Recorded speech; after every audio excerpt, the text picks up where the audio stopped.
तो आज हम लोग एक क्वेश्चन सॉल्व करने वाले हैं, क्लास 9 का क्वेश्चन है। तो क्वेश्चन में क्या कह रहा है कि ABC एक राइट एंगल ट्रायंगल है, इसमें जो 90 डिग्री है वो एंगल ए पर है। तो मैंने हम लोग को प्रूव क्या करना है कि AC plus AD is equal to BC। मैंने हम लोग को एक बात याद रखना है कि ये प्रूव करना है।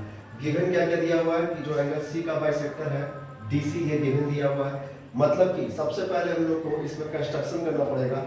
कंस्ट्रक्शन क्या करना है, ज्वाइन D को ऐसा ज्वाइन करना है कि 90 डिग्री का एंगल बनाएगा BC। ठीक है, देखिए यहाँ इस साइन का मतलब होता है 90 डिग्री। उसके बाद हम लोग क्या ले लेंगे, दो ट्रायंगल ले लेंगे, उसको कंग्रुएंस कर देंगे बाय एंगल साइड से। कैसे, तो एंगल 1 और एंगल 2 बराबर हो जाएगा 90 के दोनों, एंगल 3 एंगल 4 बराबर हो जाएगा। गिवन दिया हुआ है क्वेश्चन में, बाइसेक्ट कर रहा है DC, और DC कॉमन हो जाएगा।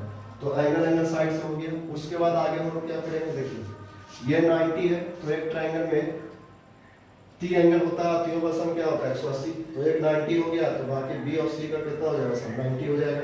अब AB बराबर क्या दिया था, AC दिया था, तो B और C भी आपस में बराबर हो जाएगा। तो जब B और C आपस में बराबर हो जाएगा तो दोनों कितना हो जाएगा 40 45, हाफ हाफ हो जाएगा। तो ये 45 हो गया और हमारा ये 90 हो गया, क्योंकि ये 90 है तो ये 90 लीनियर पेयर से, तो जो बचा ये भी 45 हो जाएगा, क्योंकि एक ट्रायंगल में तीनों एंगल 180 होता है। अब ध्यान से, इसके सामने वाला ये साइड और इसके सामने वाला ये साइड बराबर हो जाएगा। तो क्या लिख सकते हैं, B इज इक्वल टू हम लोग लिख सकते हैं, इधर हो गया B और B इज इक्वल टू हम लोग क्या लिख सकते हैं D।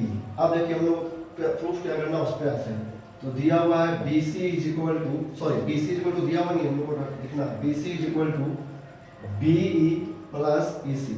देखिए पूरा जो BC है वो BE प्लस EC है। ठीक है, अब ध्यान से देखिए, BC को BC रहने दीजिए, B को क्या लिख सकते हैं, B को D लिख सकते हैं, क्योंकि BD बराबर है। ठीक है, और EC और AC बराबर हो जाएगा बाय सिंप्लिसिटी से, क्योंकि ट्रायंगल हम लोग कांग्रुएंस कर चुके हैं, तो AC और AC सिंप्लिसिटी से बराबर हो जाएगा। तो यहाँ पे AC लिख दिए। ठीक है, अब आ जाएंगे D किसके बराबर है, D बराबर हो जाएगा AD के बाय सिंप्लिसिटी, तो AD प्लस AC आपका हो गया जो प्रूफ।